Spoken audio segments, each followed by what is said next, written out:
कारण आमच्या गावाला कोणालाच राजकारणाचा वसा आणि वारसा नसताना गेनभाऊ आल्हाट यांनी आम्हाला आमच्या गावाला गाव पण देण्याचं काम केलेलं आहे। आमच्या गावामध्ये जातीय सलोखा राखण्याचं काम ह्या घराण्याने केलेलं आहे आणि आमच्या प्रभागातल्या सगळ्या या जनतेने ठरवले आणि शक्यतो आता आमचा पूर्ण मुशी गाव एक झालेला आहे। त्यामुळे सगळ्या समाजातील लोकांनी एकच निर्णय घेतला। 30,000 जनतेने सांगितलं की आम्ही सर्वजण प्रकाश भाऊ आल्हाटच्या मागे 30,000 जनता उभी राहिलेली आहे। मला एक खात्री आहे की जर जनता जर उभी राहिली सगळी त्यांच्या मागं आता ही तर आता समोर किती पैशावाला असू द्या तर प्रकाश भाऊ आल्हाट हे 100% या जनतेच्या विश्वासावरती हे नगरसेवक होणारच आहे। म्हणजे हा काय आम्ही गावाने सगळ्या निर्णय घेतला म्हणजे आम्ही काय कच्चा खिलाडी दिलेला नाही। हा पण आम्ही 50 वर्ष राजकारणी असणाऱ्या घरातलाच खिलाडी दिलेला आहे।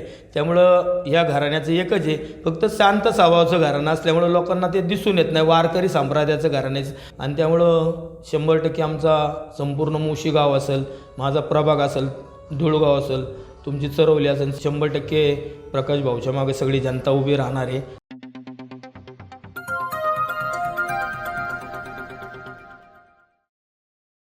सध्या आज आम्ही भोसरी विधानसभेतील प्रभाग क्रमांक 3 मध्ये उभा आहे। प्रभाग क्रमांक 3 मध्ये तसं बघायला गेलं तर सध्या महापौरांच्या विरोधामध्ये सध्या आता तसं बघायला गेलं तर मोशीमधून राष्ट्रवादी काँग्रेस पार्टीचे जे उमेदवार आहेत प्रकाश आल्हाट हे सध्या आता उभे येऊन ठेपलेले सध्या आपल्याला पाहायला मिळून येत आहेत। ह्या सर्व विषयावरती माझ्यासाठी बोलण्यासाठी राष्ट्रवादी काँग्रेस पार्टीचे उमेदवार म्हणजे भारतीय जनता पार्टीतून निवडणुकीच्या रिंगणात 2017 मध्ये होते, भरघोस असं मतदान घेऊन विजयी झालेले माझे उमेदवार आहेत लक्ष्मण शेठ सस्ते पाटील आहेत। भाऊ कसं पाहताय सध्या म्हणजे आता प्रकाश शेठ आल्हाट जे आहेत ते सध्या महापौरांच्या विरोधामध्ये ते निवडणूक लढवत आहेत, काय सांगाल कसं पाहताय म्हणजे हे उमेदवार कोण आहेत हे देखील जनतेला माहिती पडलं पाहिजे।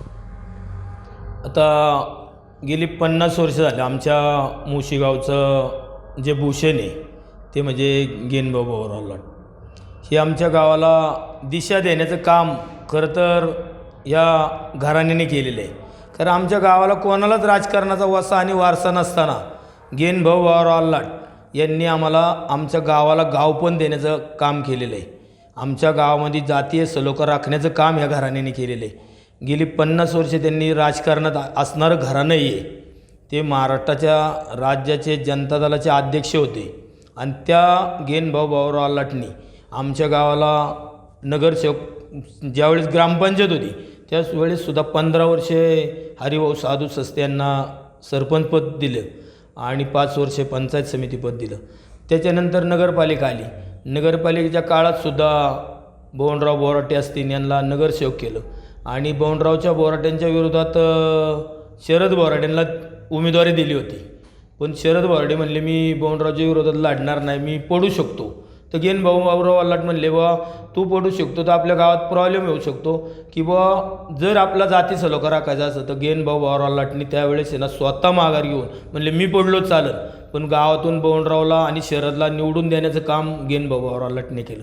2 नगरसेवक जातीचा सलोखा राखण्यासाठी मराठा आणि माळी समाजात आमच्या दोन्ही नगरसेवक केले ते गेनभाऊ आल्हाट यांनी केलं। त्याच्यानंतर मंदाताई आल्हाट या असतील त्यांना नगरसेवक केलं, त्याच्यानंतर शांताताई आल्हाट असतील यांना नगरसेवक केलं। त्याच्यानंतर आमच्या सस्ते परिवारातमध्ये म्हणले आमच्या सस्त्यांचा कधी नगरसेवक नाही असं तसं सगळे गाववाले म्हणले। त्यावेळेस गेनभाऊ आल्हाट म्हणले ठीक आहे तुमचा सस्त्यांचा पण नगरसेवक करू, त्यामुळे त्यावेळेससुद्धा मला नगरसेवक केलं। असं आमच्या गावात सगळा समजोता आणि सगळं एकोपा राखण्याचं काम ह्या घराण्याने केलेलं आहे। या घराण्याने कायमच आम्हाला गावाला न्याय द्यायचं काम केलेलं आहे।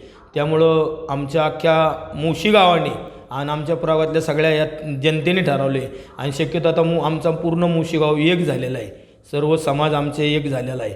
त्यामुळे सगळ्या समाजातील लोकांनी एकच निर्णय घेतला। 30,000 जनतेने सांगितलं की आम्ही सर्वजण गेनभाऊ आल्हाटनी जर हे सगळं सलोखा जाती सलोखा सगळ्यांना समजोता करून जपण्याचं काम केले तर आम्ही प्रकाश भाऊ आल्हाटच्या मागे 30,000 जनता उभी राहिलेली आहे। आणि प्रकाश भाऊ हे मला एक खात्री आहे की जर जनता जर उभी राहिली सगळी त्यांच्या मागं आता ही तर आता समोर किती पैशावाला असू द्या तर प्रकाश भाऊ आल्हाट हे 100% या जनतेच्या विश्वासावरती हे नगरसेवक होणारच आहे, हे मी एवढं सांगू इच्छितो। खरं तर म्हणजे तसं बोललं जात होतं की म्हणजे प्रकाश भाऊ आल्हाट हे कोण आहे म्हणजे डायरेक्ट महापौरांच्या थेट त्यांच्या विरोधात त्यांची लढत होती, तोडीस तोड टक्कर मिळणार का? तर जसं तुम्ही सांगितलं की सध्या तर गेनभाऊ आलाट असतील किंवा वंदाताई आलाट असतील, इकडून धनंजय भाऊ आलाट असतील, ह्यांचा जो वारसा आणि व्यवसाय आहे हा सगळा पुढे घेऊन चालण्याचं काम यांच्या कुटुंबाने केले. त्याच्यामुळं हे आल्हाट कुटुंब जे आहे ते सध्या म्हणजे समाजकारणामध्ये कशा पद्धतीनं आहे आणि मोशी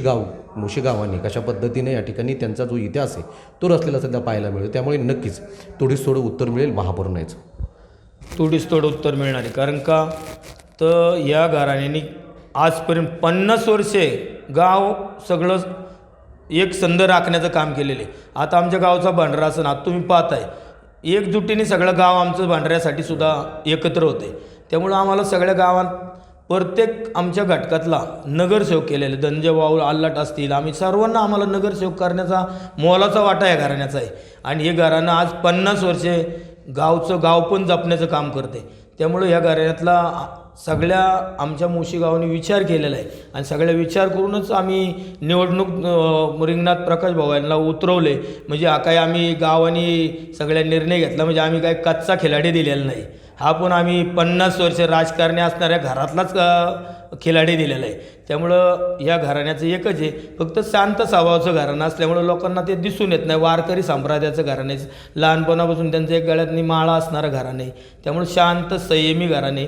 आणि त्यामुळं 100% आमचा संपूर्ण मोशी गाव असेल, माझा प्रभाग असेल, धुळगाव असेल, तुमची चरवली असेल, 100% प्रकाश भाऊच्या मागे सगळी जनता उभी राहणार आहे आणि त्यांना 100% विजयी करणार आहे. राष्ट्रवादीच्या पाठीमागे सगळी जनता पाठीशी उभी राहील, काय वाटतं? हो, आता जे काही विकास कामं असतील, जे काही आता तुम्ही सगळी जनता पाहती, कुठं व्यापारी वर्गाला सुद्धा GSTतनं व्यापारी वर्गसुद्धा सगळे छोटे छोटे नागरिक, छोटे छोटे व्यावसायिक हे GSTने वगैरे सगळ्या काही त्यांच्या सगळ्या यांनी हैराण झालेले आहेत अक्षरशः. त्याच्यामुळं BJP पर्याय नाही, आता राष्ट्रवादीशिवाय जनतेला पर्याय राहिलेला नाही हे जनतेला माहीत झालं. त्यामुळं आता जनता ही त्यांची जागा त्यांना दाखवल्याशिवाय राहणार नाही. प्रभाग क्रमांक 3मध्ये राष्ट्रवादी येईल. प्रभाग 3मध्ये 100% ही जनतेनेच इलेक्शन हातात घेतल्यामुळं आता ही जनता 100% राष्ट्रवादी आणल्याशिवाय राहणार नाही. खरं तर म्हणजे तुम्ही देखील निवडणुकीच्या रिंगणात आहात, तुम्ही देखील 17ला निवडणूक लढवली, तुम्ही देखील भारतीय जनता पार्टीतून निवडून आलात, तर सध्या राष्ट्रवादीत आहात. म्हणजे राष्ट्रवादीमध्ये 2017 साली तुम्ही एकाच पक्षात असणारे सचिन तापकीर असतील आणि तुम्ही असतील, तुम्ही एकाच पक्षात होतात. सध्या आता तुम्ही राष्ट्रवादीत आलात, त्याच्यामुळे तुमच्या विरोधात तोच उमेदवार आहे. ह्या निवडणुकीमध्ये कसं पाहता याकडे? आता ज्यावेळेस मी 12 सालीसुद्धा BJP पक्षाकडनं उभं होतो, 17 सालीसुद्धा BJP पक्षाकडनं होतो. BJPचे जुने जे लोक होते, जुने जाणकार सगळे, त्यांचे विचारधारा चांगले होते. आमचे चुलते जालिंदर सस्ते 82 सालापासून ज्यावेळेस भारतीय जनता पार्टी निर्माण झाली तेव्हा काळापासून ते बरोबर होते आणि त्यांची विचारधारा चांगली होती, त्यांचे विचार चांगले होते. पण आत्ता जे सगळे इनकमिंग झाले त्याच्यामध्ये सगळे ज्याच्या त्याचा स्वतःचा स्वार्थ साधण्यासाठी, कुणाला स्वतःचं काय प्रॉब्लेम असतील ते वाचवण्यासाठी सगळे BJPत गेलेले. त्यामुळं BJPचं आता सगळे स्वतःच्या स्वार्थासाठी गेलेले, त्यामुळं BJPचं आता काही खरं राहिलेलं नाही. त्यामुळं मी BJP त्याकरता काय केलं, सोडली. त्यांचे विचार चांगले नसल्यामुळं जनतेच्या विकासासाठी, जनतेसाठी जर आपण काम करण्यासाठी लोक आहेत आणि मग जर BJPत जर तशा पद्धतीने होणार नसेल तर मग आम्ही BJPत राहून करायचं काय? मी एक लक्षात घेतलं की BJP आता आपल्याला जनतेच्या विकासासाठी जर काय करणार नसेल आणि जर हे सगळे आपल्या इथलं रोजगार वगैरे सगळं लोकांचे कामधंदे नसेल, काय नसेल, याचा विचार जर BJP आता करत नसेल इथं, तर मग BJPत राहून करणार काय? जनतेला पुढं उत्तर काय देणार? त्याच्यामुळं मी BJP सोडून मी राष्ट्रवादीत आलेलो आहे. आणि राष्ट्रवादी असा पक्ष आहे की अजितदादा स्वतः पिंपरी चिंचवडला सगळ्यांना न्याय द्यायचं काम करतात, पिंपरीचा विकास घडवण्याचं काम अजितदादा 100% करतात. त्यामुळं मी अजितदादांच्या बरोबर काम करण्यासाठी मी या राष्ट्रवादीमध्ये आलो आणि राष्ट्रवादी हा निश्चितच विजय होणार आहे. निश्चितच. खरं तर म्हणजे प्रभाग क्रमांक 3मधील नागरिकांना सुद्धा काय तुम्ही सांगाल? खरं तर म्हणजे प्रभागातल्या विकासाला भारतीय जनता पार्टीच्या माध्यमातून जे कधी उमेदवार होते त्यांनी या ठिकाणी कुठल्याही कामकाजाला गती दिलेली नाही आहे. राष्ट्रवादी काँग्रेस पार्टीमध्ये आल्यानंतर सगळीही कामकाजं चांगली सुरळीत होतील. मग नागरिकांनी सुद्धा राष्ट्रवादी काँग्रेससोबत राहिलं पाहिजे. हो, नागरिकांनी सुद्धा आता आपला जर वार्डाचा विकास करायचा असेल, आपल्या जर पिंपरी चिंचवडला विकास करायचा असेल तर 100% नागरिकांनी आता राष्ट्रवादीबरोबरच आलं पाहिजे, एवढंच सांगतो मी. निश्चितच हे आपल्यासोबत होते खरं तर माजी नगरसेवक माजी क्रीडा सभापती लक्ष्मण शेठ सस्ते पाटील यांनी देखील सध्या आत्ता म्हटलं सध्या पाहायला मिळून येते की महापौरांच्या विरोधातला जो उमेदवार आहे म्हणजे प्रकाश भाऊ आल्हाट हे देखील तोडीसतोड उत्तर देण्यासारखा जो उमेदवार आहे या ठिकाणी सध्या आत्ता रिंगणात जो आहे तो उभा केलेला सध्या पाहायला मिळून येतो आहे. अशाच नवीन अपडेट जाणून घेण्यासाठी नव महाराष्ट्र नेटवर्कला अपडेट राहा. नव महाराष्ट्र नेटवर्कसाठी विकास चौधरी, पिंपरी चिंचवड, मोशी.